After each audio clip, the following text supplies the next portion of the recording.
Ahead of the huge test match this weekend between Ireland and Scotland, I've identified 5 key strategical concepts in which I personally believe will give each team the best chance at winning this weekend. Now, as always, please do leave your thoughts in the comment section down below on my ideas. Do you agree? Do you disagree? And as always, I'll be happy to discuss these with you in the comments section down below. Now, I've got quite a lot of Ireland and Scotland videos in the coming days and weeks, so if you wouldn't mind subscribing and turning notifications on, that would be much appreciated. Now, without further ado, let's start off with Ireland. So my first concept is to target the breakdown. Now, look, this is what a lot of teams do in most test matches, but I think this will be especially important in this one.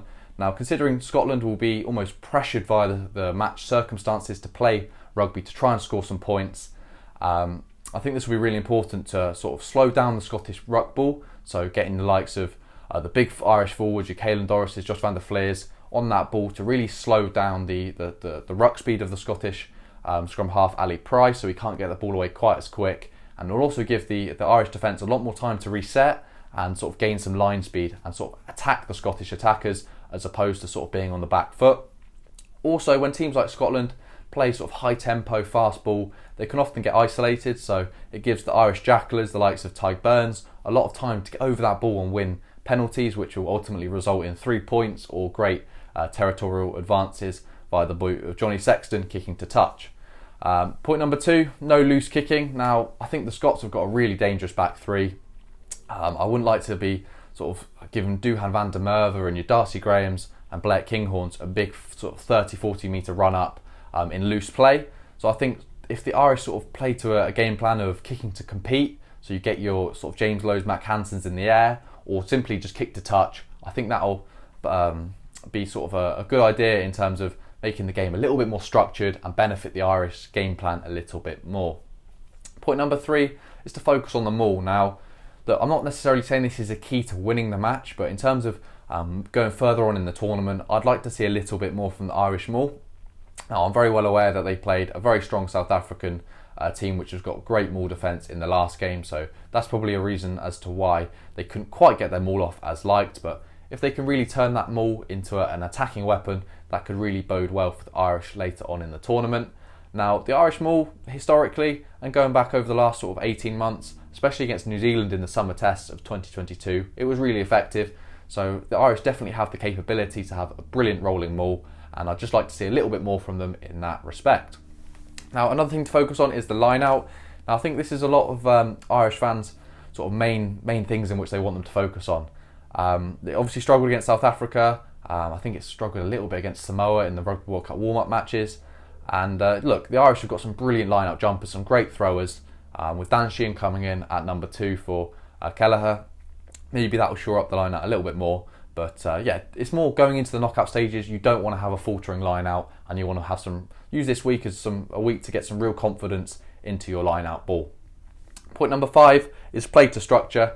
Now, there's no sort of disguise that the Scots want a loose game. They want to throw the ball around, and I don't really, from an Irish point of view, want to see them getting sucked into that game style. As look, when the game's loose, anything can happen. You saw Romania when Ireland were a little bit loose, intercept one of the Irish kicks, and the Romanians scored in the first 2 minutes. So the Scots would really like to sort of pounce upon an opportunity like that. So if the Irish can restrict that, play a little bit more structured, the Irish have got a brilliant structure, a lot of options. They give the ball carrier lots of tip passes. So if they can just get back into that structure, not that they haven't been playing that structure, but I just think in this game it's really important to sort of stick to what they do well and not trying to entertain. And on the Scottish side, it's almost sort of the opposite to what I've said for the Irish.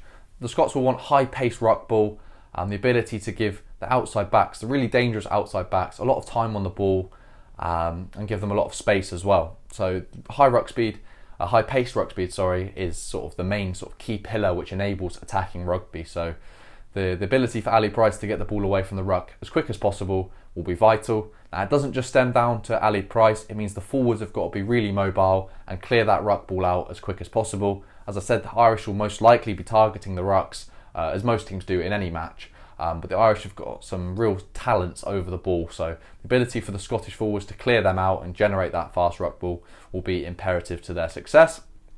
Point number 2, keep the ball in hand and play wide to wide. Now, as much as the Scots don't want to overplay, it is important that they do play to their strengths, which is open rugby.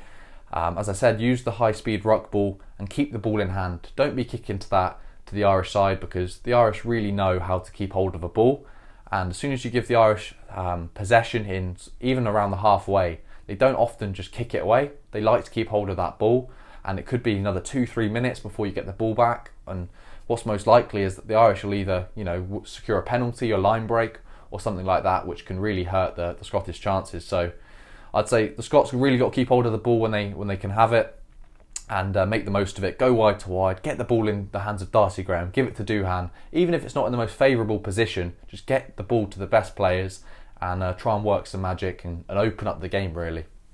Point number 3 is to win the game first. Now, the Scots obviously have to do more than just win this game. They have to win it and deny Ireland a bonus point. So they need to win by 8 points effectively, or more, obviously. So I think winning the game first is probably the sort of something they've got to focus on. I think it's very easy to get drawn into the idea of playing sort of too open. Like, the Scots play open rugby, but you can be sort of ridiculous, try silly passes, kicks, sort of trick plays, and they've got to keep it relatively simple and not try and sort of blow the Ireland out the water, because that's never going to happen and you'll just be vulnerable to counter-attacks.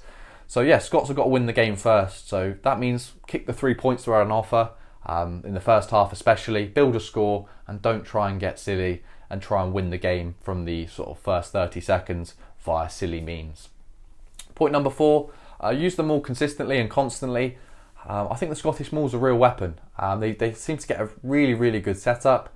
Not necessarily meaning they're making loads of metres, but that ball carrier at the back of the maul tends to be a good sort of 3-4 players away from the opposition, which not only provides a good opportunity to maul and generate metres off of the maul, but also provides a really good platform to attack off of. Now, if you were to skewer a maul from a sort of a line out, it means the opposition have to be 10 metres back, which means the Scottish can really use that as an opportunity to suck in the forwards of Ireland and then use their backs against backs and try and use sort of Tuipulotu and the dangerous outside backs of Scotland to really try and put a dent in that Irish defence. And then the final point, number 5, is be bold. Now, I've got to be careful that I don't completely contradict the third point I made in terms of winning the game. But at some point in the game, Scotland will have to be bold. Now, this means if you have a penalty on the Scottish 22 or 5 metres out, you've got to get to the point in which you have to take the risk. Now, that could be turning down 3 points to go for a scrum. It could be kicking to touch. It could be taking a tap and go. You've got to do something in this game. Well, it's highly likely they'll have to do something bold in this game to ultimately come out on the right side of the result. So, look, at some point, they're going to have to be bold. They're going to have to make some decisions in which open the game up if it's not quite going their way. So, look, those are 5 things from each team that I believe will give them the best chance at winning the Test match this weekend. Personally, I'm really looking forward to this match. I believe because there's a lot on the line, it'll be a really good atmosphere. The Irish fans always turn up. I've never known them not to. And hopefully we'll have another quality atmosphere. And hopefully hear the Scots in full voice as well, because got to remember, all's to play for both sides. So yeah, should be a good one. In terms of high scoring, low scoring, I don't really know. I think it could be one of those games in which Ireland just eke out the win, sort of maybe not quite as close as the South Africa game, but just do enough to win, maybe potentially comfortably in the end. And Scotland, I know they'll be trying to entertain as they always do. So should be a good watch. And yeah, I hope everyone at home enjoys it and tunes in. Please do let me know what your thoughts are on the game, and obviously the concepts in which I've sort of spoken about for the last 10 minutes. Do you agree, disagree?